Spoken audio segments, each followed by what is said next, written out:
Alright, so today what we're going to be doing is a watercolor portrait in Photoshop. So the first thing that I need to do is I'm going to open up two canvases for us to do our work on. So go up to File, New, and you want it set on pixels. We're going to do 1920 by 1200 pixels. We want the resolution 300 RGB color, and go ahead and hit OK. You get a blank sheet of paper, and you want to repeat that same step again. So 1920 by 1200, 300 resolution, RGB color, hit OK. So what we're going to do is we're going to put a portrait onto our work. So go ahead and find your portrait and open it up in Photoshop. We're going to copy and paste it onto our document, Control A, Control C, Control V. You're going to get a really small image, so make sure you're on the Move tool and hit Control T. Hold Shift and resize it as necessary. Okay, let go of Shift and move it over to your liking, and either hit OK or Enter. The next thing that we're going to do is we're going to adjust the brightness and contrast of this image. So we're going up to Image, Adjustments, Brightness, Contrast. And I'm going to increase the brightness to get rid of some of those gray values. I'm going to go about 71 for the brightness and about, let's say, 23 for the contrast, and hit OK. What we now have to do is we need to duplicate this layer. So in order to duplicate this layer, you have to right-click, Duplicate Layer, and you're going to name this layer Watercolor Layer. So you're going to hit OK when you're done. And what we're going to do is we're going to put a watercolor filter on this layer. So in order to do that, you need to go to Filter, Artistic, Watercolor. And if you don't have that option, you need to go to Edit, Preferences, Plugins, and make sure Show All Filter Galleries and Groups is checked. Alright, so we're going to go back to Filter, Artistic, Watercolor, and a screen will pop up so that you can see what you're working on. And it's just a matter of preference as to what you want it to look like. So I would toggle the brush details, the shadow intensity. I put my shadow intensity on 2, and the texture, which I'm going to leave at 2. And when you're done, go ahead and hit OK. What I want to do now is I'm going to move that original layer 1 to the top so I can work on it. And we're going to Image, Adjustments, and Threshold. This basically makes the image black and white. So I want to increase it to where I see the more important things, like the eyes, the nose, and the mouth. So I'm going to go about 152, and I'm going to hit OK on that. I'm going to also name this Threshold Layer, so I know what layer we're talking about. And I want to blend these two together, so I'm going to change the blending mode to multiply so I can see both. And I'm going to merge both layers by holding Shift on the keyboard, selecting both layers, right-clicking, and merging my layers. So now I have one full layer. So I'm pretty much done with my portrait. Now I'm going to work on putting paint on the canvas. So in order to do that, I have to go find my paint splatters, my watercolor images, and I'm just going to open up the ones that I like in Photoshop. So take some time opening those up.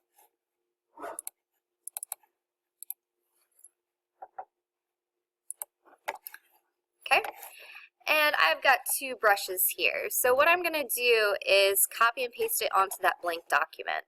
So Control A, Control C, Control V, and you might need to move your brushes around.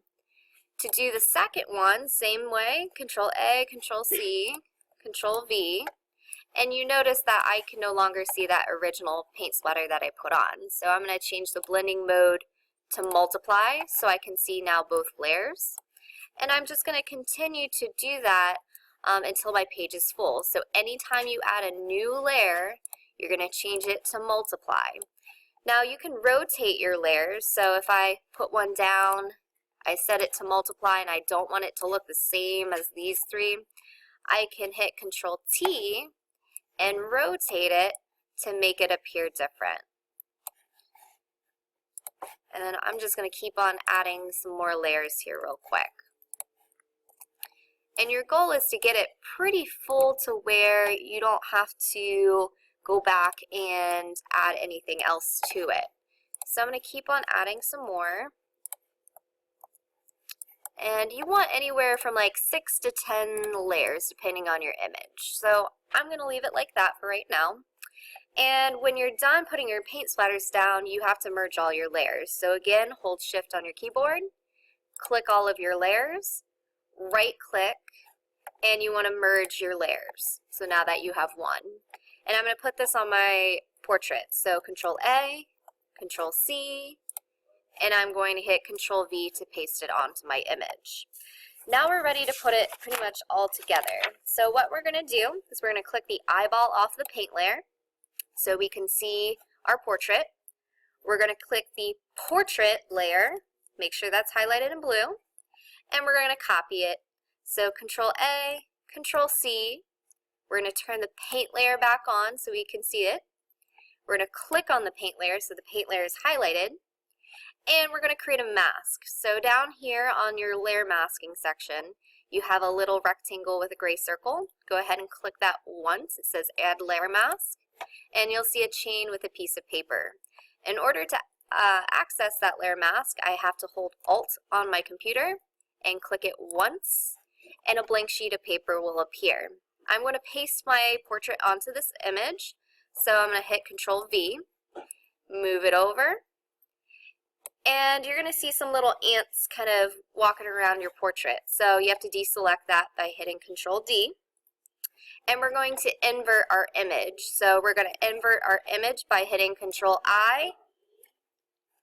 And what we're going to do from here is we're going to click back on the painted layer. So now that we have our image, we can turn our eyeball off of the portrait layer because we don't need that anymore.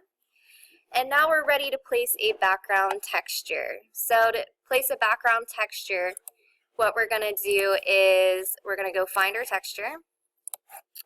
So we're going to find our texture here, and we're going to open it up in Photoshop. So I'm going to copy it, so Control A, Control C, and we're going to find my portrait image, Control V. And obviously I can't see anything, so I'm going to have to change my blending mode to linear burn. And I don't like this little spot right here on that paper, so I can always hit Control T, and I can either rotate my image or I can move my image however I want. So again, to either rotate or move your image, you can hit Control T. Now what we're going to do is we're going to do some finishing touches. So the first thing I wanted to talk about is there's some blank spots in my portrait, and I'm going to add some more paint to it. So I'm going to click on that painted layer with the chain, go to your clone tool, and how the clone tool works is that what you're going to do is you're going to hold the Alt key on your keyboard. So when you hold your Alt key, there's a little bullseye. I'm going to click that once because I'm going to sample from that area. And you're going to go to the area that you want to paint in. So now that's painted in a little bit better. That eye pops just a little bit more. I'm going to go to the nose and do the same thing, and the mouth. And you can sample from different areas depending on what you want that color to be. Like that turned orange, I want that darker. And you can also fill in areas of the hair that didn't have paint before if you want it. You can also put paint splatters on top of your paper. So if I go back and I find a paint splatter that I like, Control A, Control C, and Control V. Once again, I can't really see my image, so I have to change that to linear burn, and I can move that over as needed. Now there's some paint splatters on his face that I don't want, and being on that layer, I can just take the eraser tool and erase the unwanted splashes. And that's pretty much it.